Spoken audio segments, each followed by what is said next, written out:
అది సో ఎక్కడ అది ఆ ప్రమాణం చేశారు పైన అమ్మవారు ఉన్నారు కింద గంగమ్మ వారు ఉన్నారంటూ ఆయన స్టార్ట్ చేశారు కింద కృష్ణమ్మ ఉన్నారని చెప్తున్నాడు. అవును అంటే శ్రీహరి ఈ మొత్తం ఎపిసోడ్స్ మనం పరిశీలిస్తే ఎప్పుడైతే జోగి రమేష్ పేరు వచ్చిందో అతను సంబంధించిన ఆధారాలు కూడా సేకరించేందుకు అన్ని కోణాల్లో దర్యాప్తు చేస్తున్నారు. ఈ విషయాలన్నీ తెలుసుకున్న తర్వాతే అతను దీన్ని రాజకీయంగా ముడిపెట్టి ఇదంతా కూడా రాజకీయ కోణంలో తనను టార్గెట్ చేసి ఉద్దేశపూర్వకంగానే అరెస్ట్ చేసేందుకు కూటమి ప్రభుత్వం కక్ష కట్టిందని ప్రజల్లో తీసుకెళ్లేందుకు చాలా తాపత్రయపడుతున్నట్టు కనిపిస్తోంది. పదే పదే ఈ అంశం వచ్చిన ప్రతి సందర్భంలోనూ ముఖ్యమంత్రి చంద్రబాబు నాయుడు విద్యాశాఖ మంత్రి లోకేష్ పేర్లు ప్రస్తావించకుండా ఒక ప్రెస్ మీట్ కానీ ఒక ప్రకటన కానీ లేదు. మనం చూస్తామంటే వాళ్ళిద్దరూ కూడా తన కక్ష కట్టి ఈ కేసులో ఇరికిస్తున్నారని చెప్తున్నారు. కానీ మొదటి నుంచి దక్షిణాఫ్రికా నుంచి ఎప్పుడైతే జనార్దన్ రావు వచ్చాడో అప్పటి నుంచి కూడా అసలు ఏం జరిగింది, ఎందుకు నకిలీ మద్యం తయారు చేయాల్సి వచ్చింది, అంతేకాకుండా మధ్యలో కూటమి ప్రభుత్వం వచ్చిన తర్వాత కొంతకాలం స్తబ్దుగా ఉన్నప్పుడు కూడా మళ్ళీ నకిలీ మద్యాన్ని ప్రారంభించడానికి జోగి రమేషే కారణం. వారి ఇంటికి పిలిచి మరీ దీని మీద ప్రత్యేకంగా చర్చలు జరిపారు. ఆ తర్వాత తాను దక్షిణాఫ్రికా వెళ్ళానని కూడా ఆయన చెప్పారు. దానికి సంబంధించి సీసీ కెమెరాల ఫుటేజ్ కూడా విడుదల చేయాలని తెలుగుదేశం పార్టీ నాయకులు డిమాండ్ చేసినా వాటి గురించి అక్కడ ప్రస్తావన లేదు. కేవలం తను టార్గెట్ చేశారు, తను కక్ష కట్టారని చెప్పి పదే పదే ప్రజల్లో తీసుకువెళ్ళటం విధంగా రేపొద్దున వాళ్ళు ఈ కేసు కింద అతను అరెస్ట్ అయినా కూడా ఇది రాజకీయ కోణంలోనే తప్ప తాను ఏ తప్పు చేయలేదు, సచ్చీలుడు అని చెప్పుకునేందుకు తాపత్రయం అయితే కనిపిస్తా ఉంది. వాడారు ప్రమాణం చేయొచ్చు. కానీ అసలు జనార్దన్ రావు, అద్దేపల్లి జనార్దన్ రావు అనే వ్యక్తి అరెస్ట్ అయినటువంటి తర్వాత అసలు దానికి ముందు కూడా ఆయన హడావుడిగా మాట్లాడాడు మీడియాలో. ఫస్ట్ ఆయన గురించి నాకేం పెద్ద తెలియదను, లేకపోతే ఆయన ఎవరో తెలుసను, ఇట్లా రకరకాలుగా చెప్పారు. ఏ సందర్భాల్లో ఏమేమి మాట్లాడారు? అద్దేపల్లి జనార్దన్ గురించే జోగి రమేష్ పలు సందర్భాల్లో పలు రకాలుగా కూడా రియాక్ట్ అయ్యారు.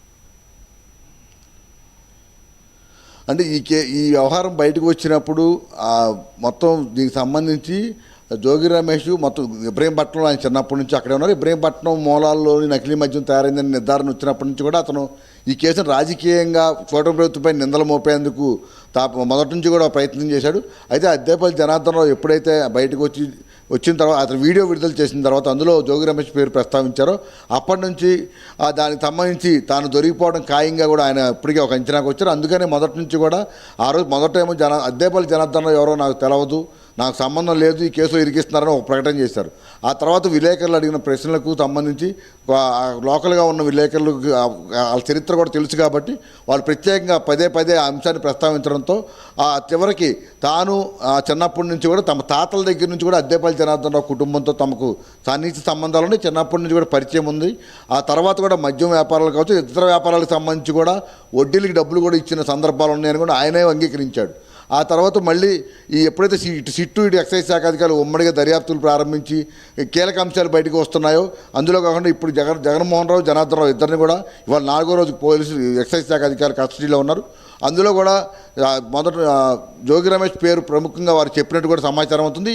ఈ 2 రోజులుగా మీడియాలో ప్రముఖంగా జోగి రమేష్ పేరు బయటికి రావడంతో ఈరోజు ఆ దుర్గమ్మ సాక్షిగా తాను ఏ తప్పు చేయలేదు, తాను ఉద్దేశపూర్వకంగా రాజకీయంగా ఇబ్బంది పెట్టేందుకు ఈ కూటమి ప్రభుత్వం కుట్రలు చేస్తుందని చెప్పేందుకు ప్రజల్లో తీసుకెళ్లేందుకే అమ్మవారిని సాక్షిగా అమ్మవారిని అడ్డం పెట్టి రాజకీయం చేసినట్టు కూడా ఈరోజు మనకు స్పష్టంగా కనిపిస్తూ ఉంది. అందువల్ల ఎందుకంటే నిజంగా తప్పు చేయకపోతే ఎవరైతే దర్యాప్తు అధికారులు ఉంటారో దానికి సంబంధించి ఉన్నతాధికారులు ఉంటారో వారి దగ్గరికి వెళ్ళి తన పేరు పదే పదే వస్తుంది, నా పేరు ఎక్కడా రావడానికి వీలు లేదు, నా తప్పు ఉంటే నిరూపించండి అని చెప్పి సవాల్ చేయాల్సింది అధికారుల దగ్గర. ప్రెస్ మీట్లు ముందు లేకపోతే అనుకూల మీడియా ముందు పదే పదే ఇంటర్వ్యూలు ఇచ్చి చంద్రబాబు లొకేషన్ టార్గెట్ చేసి వారిపై విమర్శలు చేయడమే తప్ప తాను తప్పు చేయలేదు అని ఇంతవరకు అధికారుల దగ్గరికి వెళ్ళి మాట్లాడింది లేదు. ఇదంతా కూడా రాజకీయంగా, ఎందుకంటే రేపు కంపల్సరీగా న్యాయ నిపుణులు కూడా ఇప్పుడు చెప్తా ఉన్నారు, కంపల్సరీ ఈ కేసులో అతని పాత్ర ప్రముఖంగా ఉంది, రేపు కాకపోతే ఎల్లుండని అరెస్ట్ చేసే అవకాశం ఉందని బయట పెద్ద ఎత్తున ప్రచారం జరుగుతున్న నేపథ్యంలోనే ఇప్పుడు రాజకీయంగా రేపు ఒకవేళ తను అరెస్ట్ చేసినా కూడా ఇది కూటమి ప్రభుత్వం కక్ష కట్టి అరెస్ట్ చేసిందనే భావన ప్రజల్లోకి తీసుకెళ్లేందుకు చాలా బలంగా ఆయన ప్రయత్నిస్తున్నట్టు